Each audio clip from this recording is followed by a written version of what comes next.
எத்திர எத்திர ரகுநாத கீர்த்தனம் தத்திர தத்திர கிருத மஸ்தகாஞ்சலிம் பாஷ்பவாரி பரிபூர்ணலோச்சனம் மாருதிம் நமத ராட்சசாந்தகம்.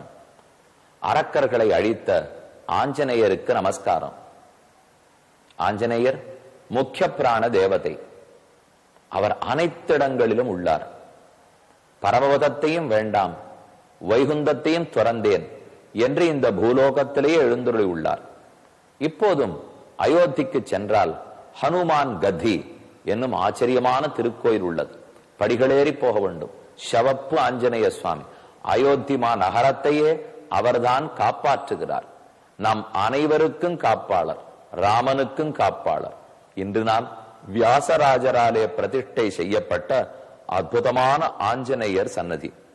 சென்னைக்கு வெளியில் வேங்கை வாசல் என்னும் இடம், வேளச்சேரி தாம்பரம் மார்க்கத்தில் மாடம்பாக்கத்துக்கு அடுத்த சந்தோஷபுரம், அதன் சாலை பிரதான சாலை, அதனுடைய கோடியில் இருக்கக்கூடிய சன்னிதானம் வீர ஆஞ்சநேயர் திருக்கோயில்.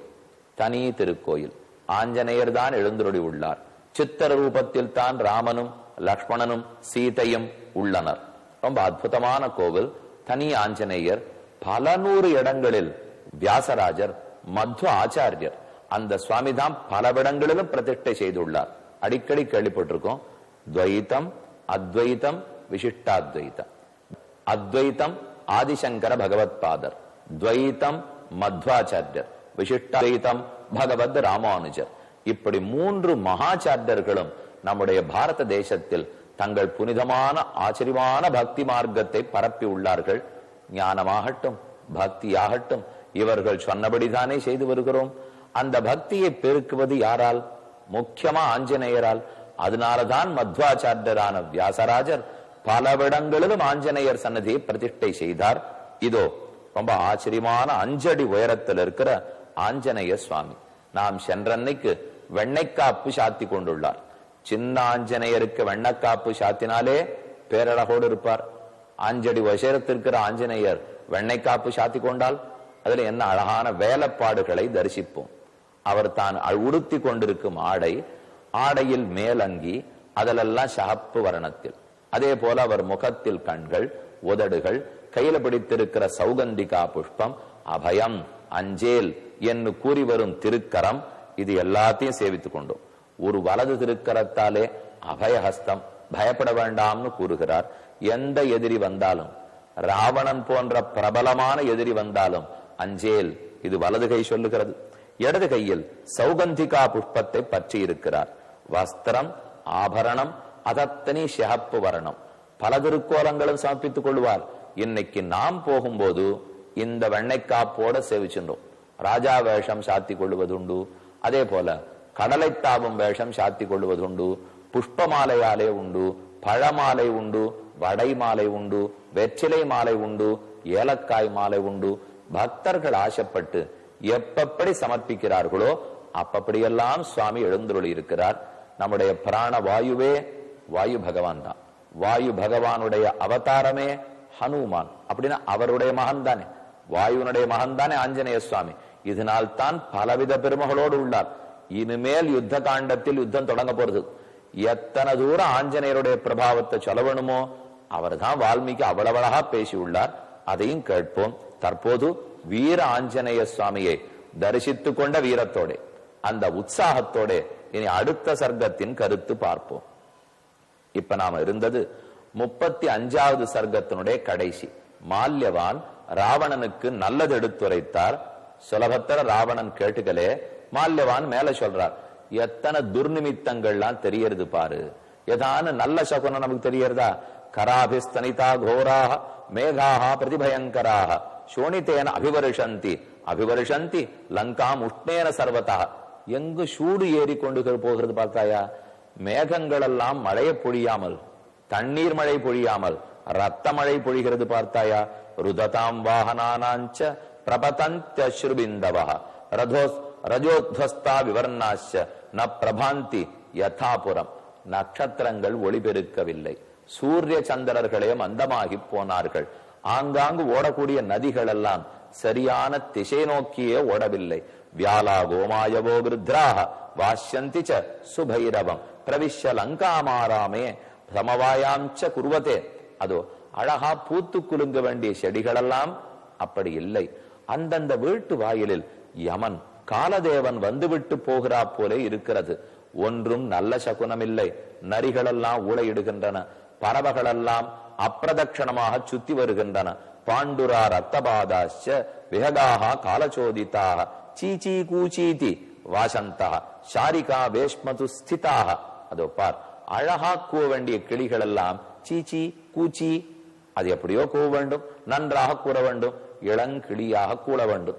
ஆனா அப்படி இல்லாமல் சீச்சி கூச்சீதி வாசந்தா கராலோ விகலோ முண்டா புருஷ கிருஷ்ணபிங்களா, கருப்பு மஞ்சள் இந்த ஆடையோட கூட கருத்த உருவத்தோட காலதேவன் வீட்டு வாசலில் வந்து சிரித்து விட்டு போகிறான் பார்.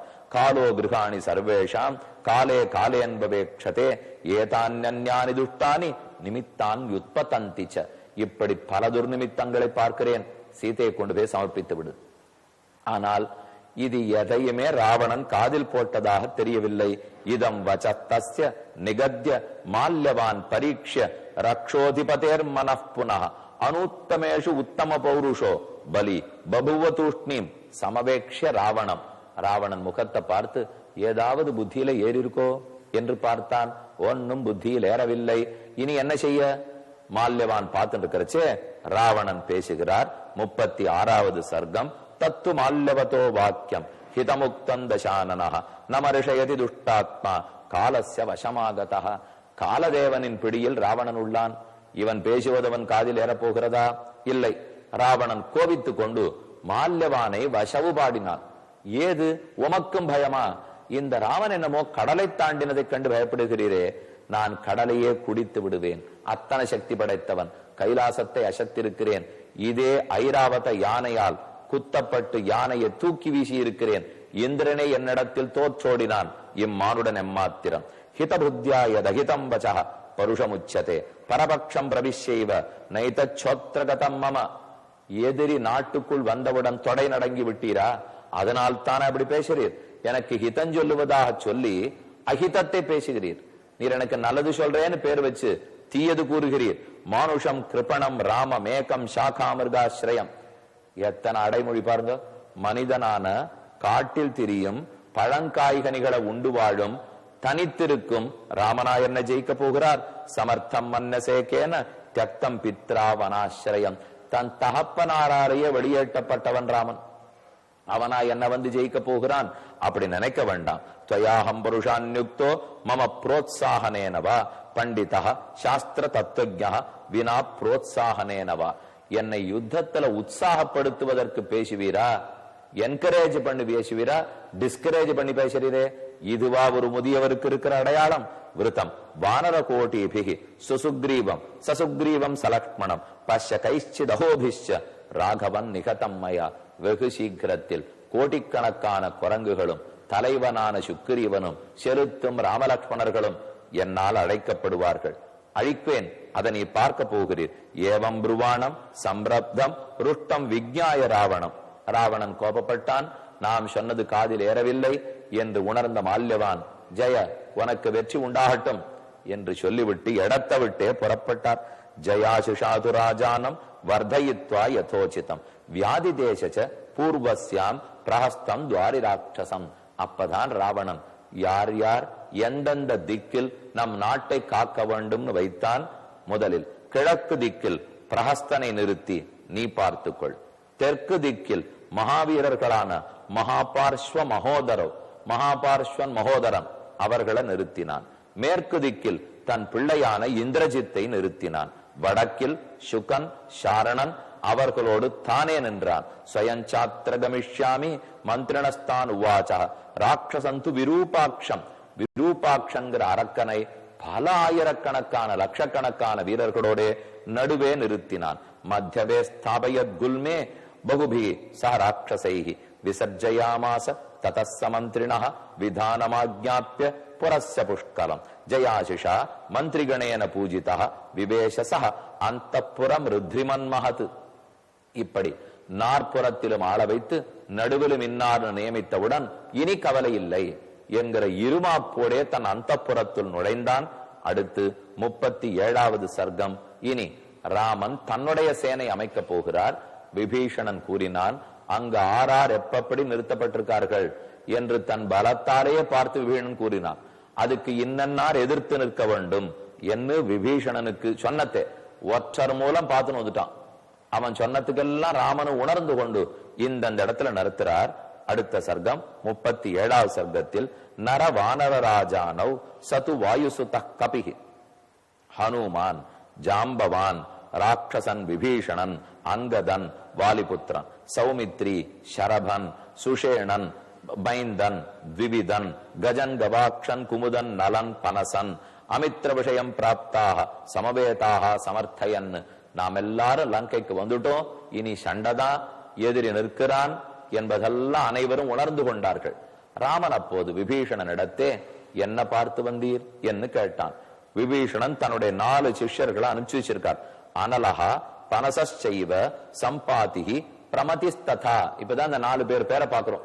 ஏன்னா சரணாகதிக்கு போகும்போதே 4 சென்றார்னு பார்த்தோம். அனலன் பனசன் சம்பாதி பிரமதி என்று 4 பேர். இவர்கள் போய் பார்த்து விட்டு வந்தார்கள். ராவணன் என்னென்ன ஏற்பாடு பண்ணிருக்கான்னு சொல்லிட்டார்கள். கிழக்கு பக்கத்தில் பிரஹஸ்தன வச்சிருக்கான், தெற்கு பக்கத்தில் மகாபார்ஸ்வன் மகோதரன், மேற்கு பக்கத்தில் இந்திரஜித்து, வடக்கில் தானே நிற்கிறான். உத்தரம் நகரத்வாரம் ராவணஹா ஸ்வயமாஸ்திதா விரூபாக்ஷஸ்து மகதா சூலமுத்கதனுஷ்மதா கஜானாம் தசசாஹஸ்ரம் ரதானாம் அயுதம் ததா.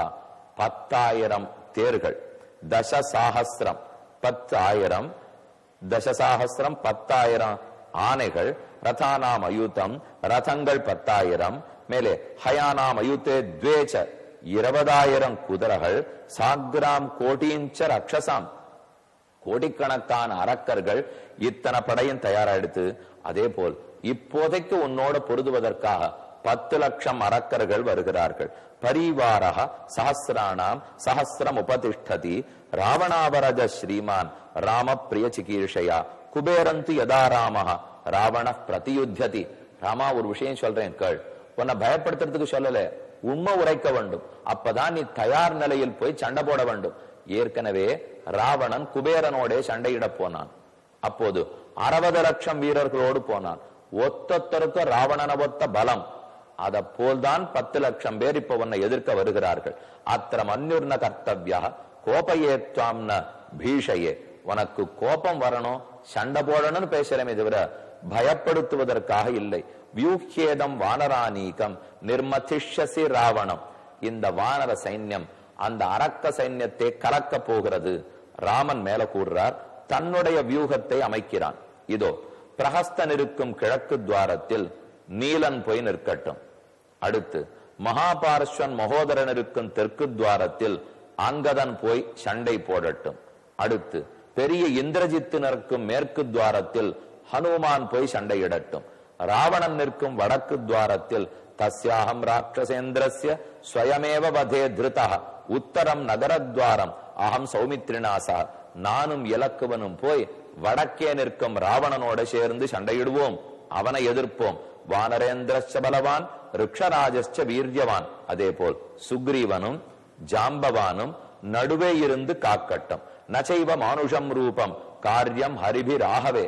ஒரு சங்கேதம் பண்ணிக்கொள்வோம். 7 பேரை தவிர நான் இலக்குவன், விபீஷணன், அவனோட கூடின 4 பேர். இந்த 7 பேர் தவிர யாரும் மனித உருவத்தையோ அரக்க உருவத்தையோ எடுத்துக்க கூடாது. எல்லாம் குரங்கு ரூபத்துல தான் இருக்கணும்.